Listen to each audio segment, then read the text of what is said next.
What is up, everybody? Alessandro here from Tony'sPicks.com, ready to break down this UFC Nashville card we got this weekend between Tallison, Teixeira, and Derrick Lewis in that main event. Super excited for this one. It's good to see Derrick Lewis get back in there, a card, again, tons of value all over the place. We do have some fat favorites to start the card off. Don't necessarily like that, but let's get right into it here. We got Fatima Kline minus 1,200 taking on a plus 700 Melissa Martinez. I see Kline at the decision price of plus 100. I'm looking that way already. Maybe you can sprinkle on the KO. Clearly there's a reason why Kline's this big of a favorite. I don't know if it's minus 1,200. I don't think anybody deserves to be that big of a price here. The Jazz the Vicious fight is, I guess, where they're getting this from. They saw that fight.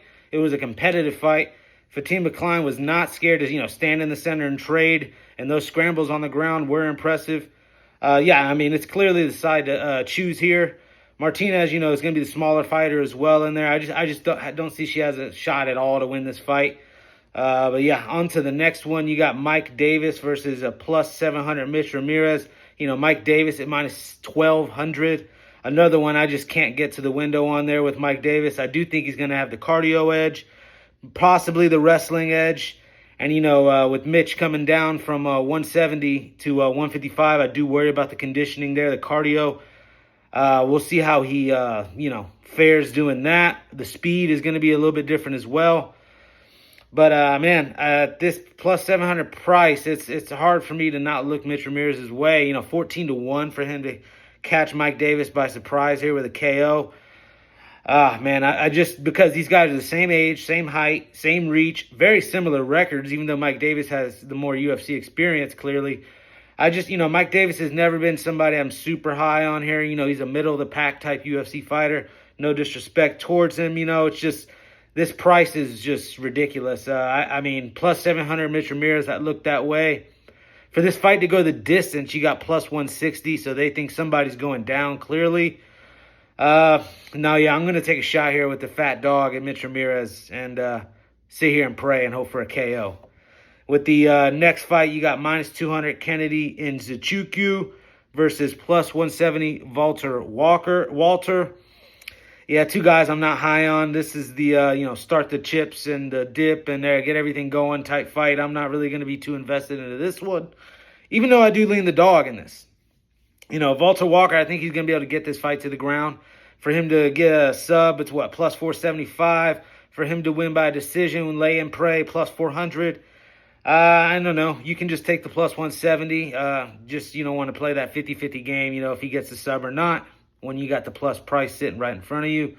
I like Valter Walter a lot in this fight. I don't see Kennedy Njokuani keeping him from being able to, stay up off the ground, I think Kennedy's going to get taken down a bunch, and then, maybe he can catch him. I'm talking about maybe he can catch Valter. I just don't see it. Valter's a big head, big body type heavyweight, too. That's the thing. Kennedy's most of his time's been at 205.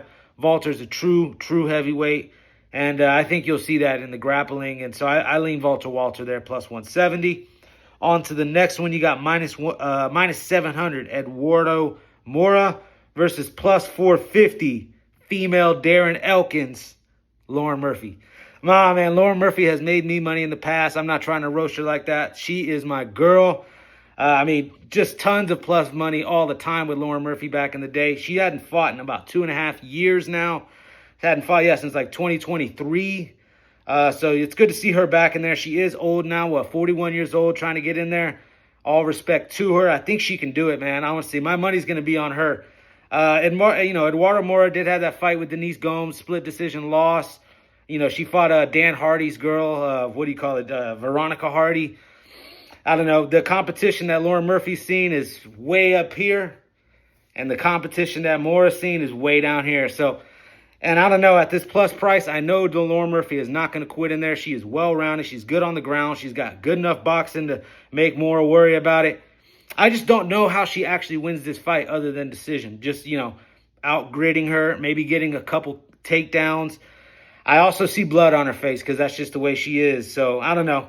I'm going to go dog or pass there with that and go Lauren Murphy plus 450. On to the next fight. We got Chidi Njokuani versus Jake Matthews. Another dog I'm leaning here. That's a catch on this theme. Matthews by KO is what, plus 750, by sub plus 675. Obviously, if this fight stays standing, with Chidi Njokuani's reach, you're going to lean that direction. He could definitely coast to a decision win, just keeping Matthews at bay. I definitely see a fight here where Matthews gets this fight to the ground and dominates the wrestling and wins a couple rounds there, stealing them, and wins a decision that way. The sub, like I said, plus 675, it's there. I like a knockout, too, by Jake Matthews. Honestly, if this fight, if Chidi doesn't actually use his reach and lets Jake get inside on him, I could see a knockout, absolutely. Absolutely. So I'm leaning the dog there again with Jake Matthews in that fight. On to the next. I'm repping the Extreme Couture hat. You guys already know. Chris Curtis, I'll be honest, not a fan of this guy personally. He's been a gym bully, let's just put it that way. This guy... I can go on and on about him and Strickland, but they can fight. That's for sure. They can fight. They wouldn't be where they're at if they couldn't fight. And here this matchup against Max Griffin, I see the minus 140 decision. I'd rather go there instead of the minus 320 with Chris Curtis. I just think this is a great matchup for Chris. It's his first fight now back at welterweight. He's trying to make one last title run before he retires, and I think he can do it. He's got wins over a bunch of guys at 170. That tons of guys. I can't think of them right now off the top of my head, but he has some very, very, highly touted wins in this 170 weight class. I can see him come back down and doing some things. I just don't really want to lay this minus 320 with him. So I would touch the decision by, with Chris Curtis. And the next fight there, Junior Tafa and Tuco Tucos. I'm going with Tucos here again. Another dog I'm going after. Obviously, I went with Chris Curtis, the last one, the favorite there. But I'm leaning dog here in this Tuco fight. I just think the Tafa brothers are frauds, man. I mean, like I said, with that Australia, any of those gyms out there in Australia, they just don't wrestle. Tai Tuivasa, we just saw, what's-his-face get subbed, the flyweight kid. Ugh, why can't I think of his name right now? I'm drawing blanks, guys. I'm sorry. But yeah, we just saw the Izzy Adesanya comes to mind. All these guys out there in Australia, they can strike, but no. When it comes to this wrestling here, I think Tucos, he has a couple, the submissions on his record. His last couple fights, he's been thrown in with the who's who there. C, he fought, I know that, the up-and-coming prospect. So, yeah, I think this is a shot for him to actually get a win and get over. And at the plus 145 price, I'll go there. Why not? Next fight, you got Vitor Petrino taking on Austen Lane. Petrino minus 700. I wrote down here, Petrino with a serious camp, KO's Lane. I'll just keep it that simple. As long as Petrino's doing everything he's supposed to be doing, training every day, eating the right foods, making sure he's, on par with his weight and everything and in shape and, preparing for this fight, he should win, 9 out of 10 times he wins this fight. Vegas has this Petrino by KO minus 280. I'm just going to sit here and trust him. Obviously, it's juiced as all hell, but no, it's Vitor Petrino for me or pass. On to the next, you got Morgan Charrière versus Nate the Train Landwehr. This is going to be a fight of the night contender. Anytime Landwehr gets in there, it's a fight of the night contender. I do think a lot of people are sleeping on this Morgan Charrière guy. He's got like tons of fights, almost 35 fights at 29 years old. He started his career off 2 wins, 4 losses. Obviously he wasn't coming up fighting these cans. Actually was put in there from the very beginning and had to work his way up. You got to respect that, of course. And then, he's got a shot here in the UFC recently, representing the, French MMA scene. And I could see him actually putting a beating on Landwehr. Just Landwehr's a wild character. You never know what you're going to get out of him necessarily in the cage. And, sometimes you got to fight smart. You don't have to go in there and fight for the fans all the time. You got to win the fights. And I think if he goes in there with that fight, with that fan-friendly fight style, he might get himself caught here with Charrière. So, yeah, I lean Charrière with the knockout plus 200 if he had to touch him. Minus 275 he is. I just don't want to touch that. Plus 200 by KO I like. This fight to go to distance plus 130, I like that a lot. But, yeah, on to the next. You got Steve Garcia versus Calvin Kattar. I call the Steve Garcia the nerd. The dude just looks like a dweeb. There's no way if you saw that guy walking down the street, you'd think he's a UFC fighter, man. But let me tell you something. 5 straight wins. He's on a 5-fight win streak in the UFC. That's not easy to do. Not the most impressive of people he's beaten here recently, but, 5 fights is 5 fights. Then on the other side, you got Calvin Kattar on a 4-fight losing streak.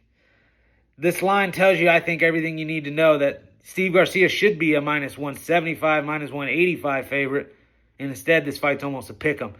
They know Calvin Kattar's got the better boxing. They know Calvin Kattar's a better athlete. They know Calvin Kattar has good enough wrestling to keep Steve Garcia off of him because Garcia's tricky as well. He's got some chokes on his record. Guillotines, all sorts of darts-type chokes he can pull out. Steve Garcia here. Again, I'm going to go to the dog here. It's a theme. Calvin Kattar, I'll lean that all day at the plus price. I like Calvin Kattar again by KO, plus 180. Get a big highlight reel knockout. Save himself from getting cut in the UFC. Because he loses this one, he's done. You don't lose 5 fights in a row and Dana keep you around. But, yeah, it's Kattar or a pass for me in that fight. On to the next. We got the co-main event. Gabriel Bonfim, -425 versus plus 310 Steven Wonderboy Thompson. Right off the bat, I lean Wonderboy. Again, dog. It's going to be repetitive, but we're going to touch this plus money all over the place. Sorry. The thing about touching plus money, guys, when you touch plus money almost every single fight, there's 12, 13 fights this card. You only got to go 4 or 5 out of 13 and you can make money. I mean, obviously we're trying to do way better than that, but touching these plus prices, man, it's only going to get you, positive results at the end, the way I look at it here, as opposed to touching -425 with Gabriel Bonfim. I think if you even add that in a parlay, you're sweating. I don't know. I don't see a way Gabriel gets him to the ground effortlessly here. Wonderboy with that karate style is going to keep the distance, going to keep him off with the kicks. Nobody wants to stand and trade with Wonderboy. I mean, he's just like I said, a kickboxing savant. I mean, this guy lives in the gym. He teaches kickboxing classes all day long. 42 years old. He looks like he's 25. I'm going Steven Wonderboy Thompson here at the plus 310 price. Sorry, you can hit on me all you want, but call me square or whatever you want. It's plus money. I'm touching it. And then again, with the main event, we got Tallison Teixeira -270. It's starting to drop. And you got Derrick Lewis, which I saw at almost plus 250 at plus 220. Again, it's starting to drop. Worries me a little. I was hoping to be, on the, the dog side, the sleeper side. Nobody's anti-public side pretty much, but it looks like everybody's hopping on Derrick Lewis. It's expected. Derrick Lewis is a big name, probably a UFC Hall of Famer. All those finishes he has on his record. I think he could turn back the clock here and do it one more time for us, guys. I mean, Tallison Teixeira, 8-0. He has not fought anybody. I mean, just complete cans all over the place to pad his record. He is impressively, looking 6'7", big guy, over 260 pounds. Long reach, good boxing. We saw the knockout there in the Dana White Contender Series. That was an impressive KO in the first round. Called his shot. We all knew he was going to get it there in the first round. This is like talent here, talent right up here again. And, I mean, everybody thinks Lewis is, Lewis plays the fool. That's the only way I can really describe it. He plays like he does, he's a street guy who doesn't really know much about fighting, but just, street and just knock you out type. No. Derrick Lewis has set up a bunch of those KOs with footwork, with the jab, with letting the guy open himself up. The Curtis Blades one is a perfect example how he caught that uppercut on Curtis Blades and slept him. Curtis Blades had all the advantages in that fight as well. Youth, wrestling, size, everything. And he still found a way to catch him. Derrick Lewis, there's a highlight reel. Go look at all the highlight reel KOs that people think is just brute strength and, street fight. No, it's not. Derrick Lewis is calculated in there when it comes to actually getting these KOs. He sets guys up, like I've said already. And honestly, I think he's actually going to use a little bit of the wrestling and kind of tire out of Teixeira in the first round. Why are you going to try to, trade with this guy with this big reach advantage? Even though I'm saying we have not seen Teixeira's chin get tested, nobody is going to set this knockout up quite like Derrick Lewis can. Like I said, I simply see a lazy jab Teixeira throws. Derrick Lewis slips it. Big bomb overhand over the top. Drops Teixeira. Gets on top. Ref pulls him off. Second round. This fight's not going the distance. The over-under I've been trying to find a line for. 3.5 I've seen 2.5. All of it's been,